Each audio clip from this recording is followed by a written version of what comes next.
coming in 222, these people are unable to proceed. All right. Motion to dismiss. All right. People being unable to proceed in that case. That case is dismissed on the motion of the defendant.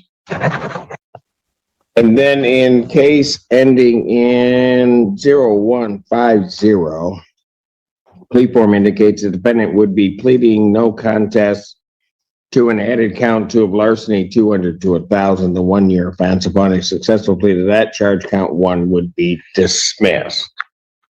In the other matter, the case ending in 1294, it's the court's understanding that the defendant would be pleading no contest to attempted resisting and obstructing a police officer. That's an added count 2. A 1-year offense, and upon a successful plea to that charge, count 1 would be dismissed. That's the court's full understanding of the agreement. That is correct. That is correct, Judge. The NOLO plea in 150, civil liability. Civil liability as well. I haven't sworn. Raise your right hand. Do you solemnly swear to affirm the testimony about to give will be the truth, the whole truth, and nothing but the truth, so help you God? Yes, sir. State your name. How you doing, Judge? My name is Carlos Hicks. All right. So it is this court's understanding that you're going to plead no contest to 2 misdemeanor charges. Is that correct? Yes, sir. All right. First being in case ending in 0150, larceny 200 to 1,000. That's a misdemeanor punishable by up to 1 year incarceration, a $2,000 fine plus court cost. The fine could be increased to 3 times the value of the property taken. If that's greater than $2,000, that would become the maximum fine. You understand that? Yes, sir. And in the other case, it's attempted resisting and obstructing a police officer. That's a misdemeanor punishable by up to 1 year incarceration and $1,000 fine plus court costs. You understand that? Yes, sir. All right. Do you understand what a no contest plea is? Yes. All right. 2 things about it I have to make sure that you understand. The first thing is it means that you're not further desirous or wanting to contest these charges. You understand that? Mm-hmm. Is that a yes? Yes, sir. All right. The second thing you need to understand is that for purposes of sentencing, the court will treat you the same as though you had pled guilty. You understand that? Yes, sir. All right. I further have to advise you that in the case ending in 1294, while I'm taking your plea, I would not be your sentencing judge, and you would be sentenced before Judge Washington in the 14B District Court. You understand that? Yes, sir. All right. Now, understanding all of that, do you still wish to plead no contest? Yes. To the charge of larceny, 200 to 1,000, how do you plead? No contact. To the charge of attempted resisting and obstructing, how do you plead? No contact. Then you understand that by pleading no contest, you'll not have a trial of any kind. Yes, sir. You signed an advice of rights form, is that correct? Yes. Any question regarding any of those rights? No. Please look at paragraph 5. You'll see a copy on the podium. Those are your rights, which are part of a trial. You understand by pleading guilty, or pleading no contest, you're giving up those rights as well as all the rights on that form. Yes. You understand you're giving up your right to appeal of right. Yes. Are you on probation or parole? No. Has anybody promised you anything other than what's been stated here today on the records to get you to plead? No. Anybody threaten you or coerce you? No. You're doing this voluntarily Yes, sir. and of your own free will. Yes, sir. All right. In the case ending in 0150, the court has been handed and has reviewed Pittsfield Township Department of Public Safety report for their case number 2411308. And in the other matter, the court has been provided and has reviewed Washtenaw County Sheriff's Office report for their case number 2565738. Counsel, any objection to the court having reviewed those reports? Open to people. No, Your Honor. Based upon a review of those reports, the court does find that there's a sufficient factual basis in which the court could determine the defendant's guilt to the respective charges in those reports. Sir, I do have to advise you, if between the time I accept your plea and the time of sentencing, if you commit misconduct as defined in the Michigan court rules, you would not be entitled to withdraw your plea, and the court would not be bound by any sentence evaluation or recommendation. You understand that? Yes, sir. All right. Counsel, are you aware of any other promises, threats, or other inducements which have led to these pleas? No, Your Honor. No, Judge. And have I complied with the court rule? Yes, Your Honor. Yes, Your Honor. That's a satisfaction. All right. In the case ending in 0150, court will accept the defendant's no contest plea to count 2. Count 1 is dismissed. Pre-sentence investigation and report is ordered in that file. Sentencing will be February 25th at 12 p.m. February 25th, 2026, 12 noon, and that's before me. Bond in that case will continue. If we could be heard on bond. In the other matter, court will accept the defendant's plea of no contest to count 2. Count 1 is dismissed. Pre-sentence investigation and report is ordered at 14B probation. Sentencing in that case will be March 5th at 10 a.m. with Judge Washington. March 5th, 2026. What time? 10 a.m. 10 a.m. before Judge Washington. As to bond, Your Honor, we are asking that the court considers reducing his 2 remaining bonds to PR bonds. His sister is here today. If he is released, he plans to return to Ozone House, and continue to live there. His sister has indicated that she would help him get to wherever he needs to be and would make sure that before you go on, is there going to be any objections from the people here? I was just going to leave it in the court's discretion, noting that I believe it's set due to his failures to appear at PCC. I believe he failed to appear. This is a major turning point. The defense is asking for another chance despite previous failures to appear that puts the judge in a difficult position. Should accountability be rewarded, or should past mistakes outweigh today's cooperation? Watch the judge closely, because the next ruling reveals exactly how that balance is handled. Twice. But certainly since the court is sentencing him on one of them, I would leave it to the court's determination whether or not the court wants him in custody until that day. And the person in Ozone is here. We would concur in the request for release, Judge, and would note that he has taken responsibility. I'm going to set I don't need any further argument. Set the defendant's bonds at $5,000 personal recognizance bonds in these matters. With the admonition, Mr. Hicks, one of these cases is before me, so I dare you not to show up. You hear me? Thank you. Thank you, Judge. hear me no more.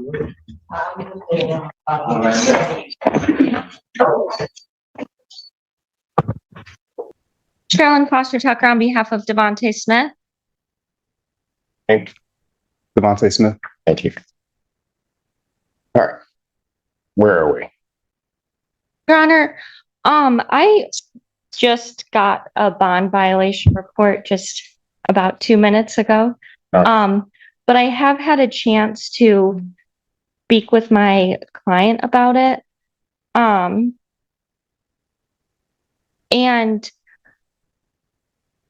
I believe after speaking to him, he would be prepared to admit the violation with an explanation. All right. Okay. Then he admits to the violation, waives the hearing.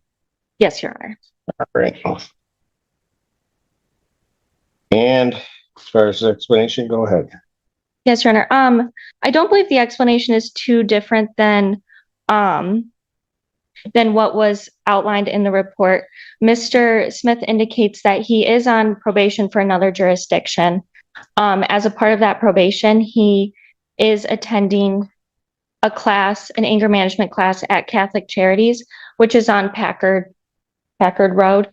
The exclusion zone, I believe, is in the Evergreen complex, essentially. He indicates that this happened when he was taking an Uber to his anger management class at the Catholic Charities. He did not intend to go through the exclusion zone, but it appears based on the tether and how it was detected, the route taken may have gone through the exclusion zone. I don't believe that there has been any allegation of contact with the complaining witness. And Mr. Smith was taken into custody. Now the entire case takes an unexpected twist. What looks like a bond violation may actually be the result of an Uber route rather than intentional misconduct. But here's the real question. Should someone lose their freedom because of GPS directions, or does intent matter more than technology? That's exactly what the court is about to examine. On, I believe it was Tuesday, and has been in custody since. Before this, he indicates that he was doing well. He has been going through his probation. He's, I believe, in compliance with his other probation. Well, Sorry, it's okay. I believe he's in compliance with the rest of his probation, including his classes up until this incident.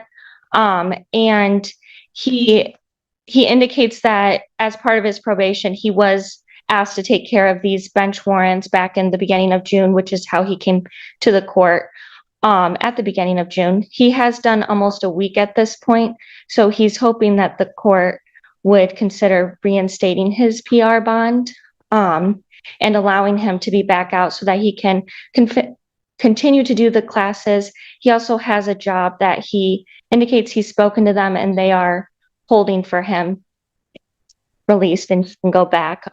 He's working at Black Rock in Ann Arbor. the restaurant. Sure. Anything from the people.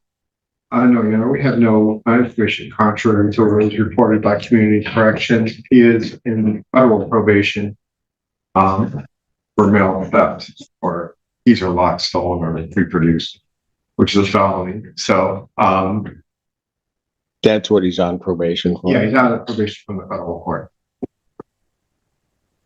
And Your Honor, this, So that I'm just trying to be clear on this. It's the federal court probation that he has to do the classes at Catholic social. yes, Your Honor. And I believe in talking to him because this case was a violation. The class arose from this case being a violation of his probation. But So once this case arose, his probation agent added the anger management class. oh, gotcha. So from these cases, the federal court probation added the Catholic Charities class, Yes. which he was going to attend, which caused him the violation of this one. Yes.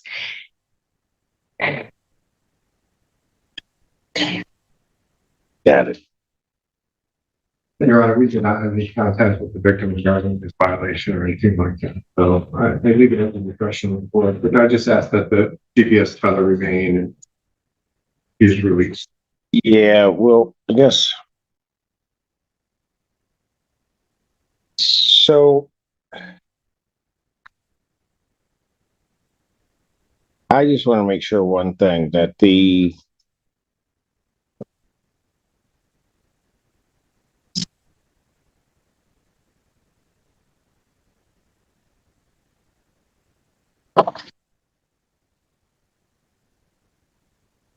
is the Catholic Charities address within the exclusion zone?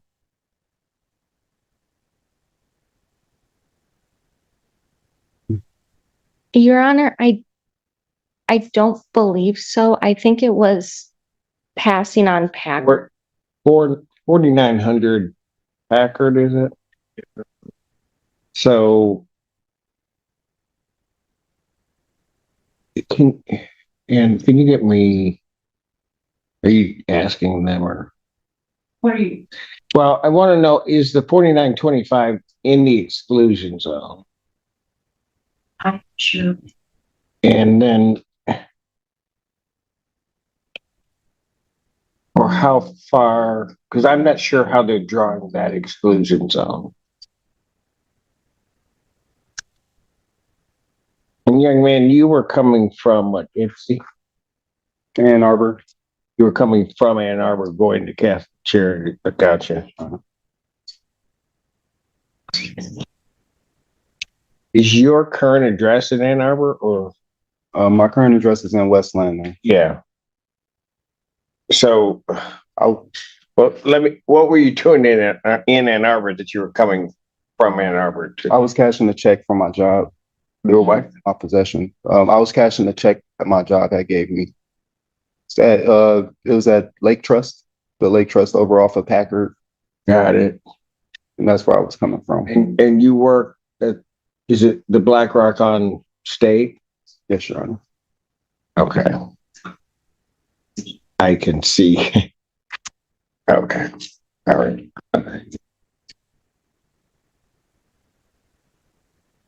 If Brian wants question yet, but I don't get a response just yet.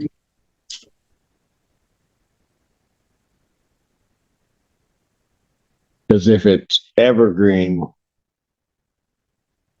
can you give me an address, whatever? It's going to be evergreen though, but I want, yeah, but the address it's going to give is, that's going to give evergreen is, so I'm just trying to think of something that way. Oh,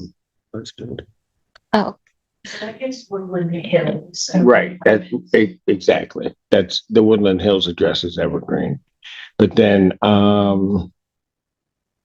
what's down there? Marco's Pizza. Why I know that, I do not know. What is the address of the Marco's Pizza on Packard? So Temperature is not in the exclusion zone, but it is nearby.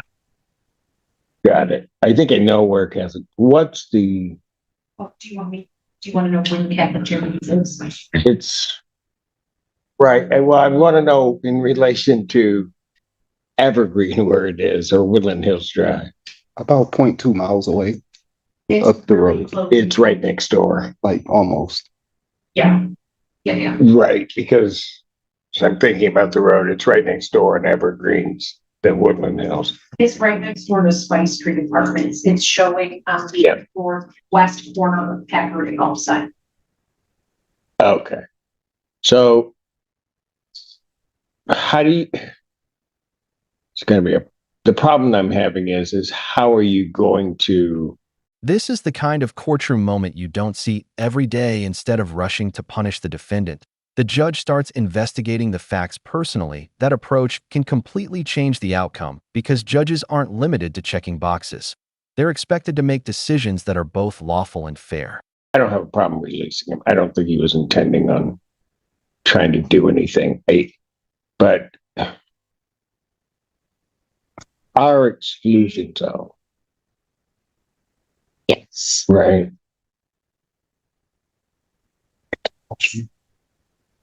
Do we have for the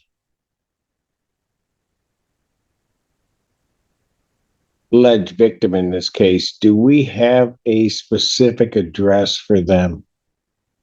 Yeah, Right. so 3007 Woodland Hills Drive. For the exclusion zone. Okay. I just don't even know that he can get up. It was at a 3007, and I'm not sure where that is on that drive, but I don't know that he can get up Packard even. And I mean, if he's down off a state. Yeah. Coming to go there, let's say he's at work or something and he's coming to go that way. I don't know that he can get that way without triggering that exclusion zone. So it's to go up and around. Pardon? So it's almost like he has to go up and around, come in off of Washington. Yeah. So that he would have to come down, if he came down Packard, he'd have to get on Carpenter. He'd have to get on Carpenter, go down to Ellsworth, go around Ellsworth, down to Gulf side and come up that way. Okay, I mean, I get it, but I think this is a judicial term. That seems kind of stupid. Okay,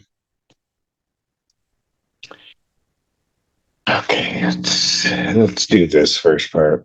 Okay, he admits his violation. You went into jail on what day? Last Tuesday. That would be, I believe it's 6/23.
All right. Anything else you want to say to me regarding the violation? I've been on television since February for the federal. For his federal case, he didn't have issues with it. I've never had an issue. I got you. So I understand the admission to the violation. I'm going to do something I typically don't do. I'm not accepting his admission. I'm going to admonish the defendant and give a warning. I don't want the record. I think accepting it, I don't, because I don't believe that he intended to do anything but comply with another court's order. So I'm not going to say that he was violating this order. I'm just not doing that.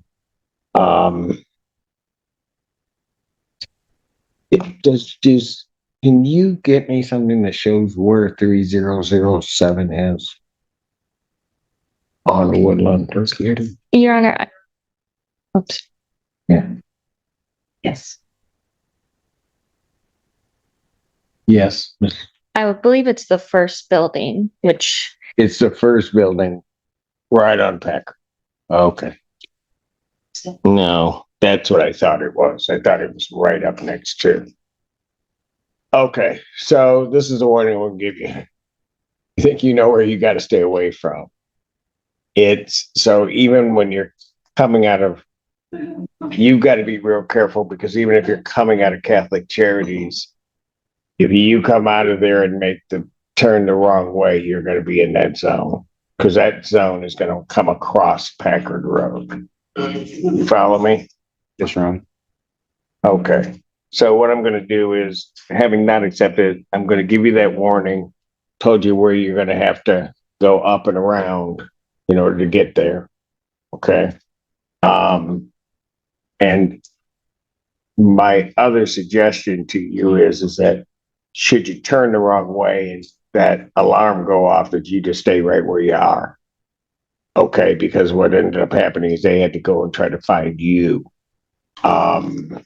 And so you do that, and then that's how I'm going to handle it. I'm going to reinstate his previous bond with its conditions. thank you, Your Honor. All right. So you'll be out, young man. So, okay. What are we doing with the case? It's already set for something Your Honor, we're requesting to set for final settlement for both. for both of them. Yes, Your Honor.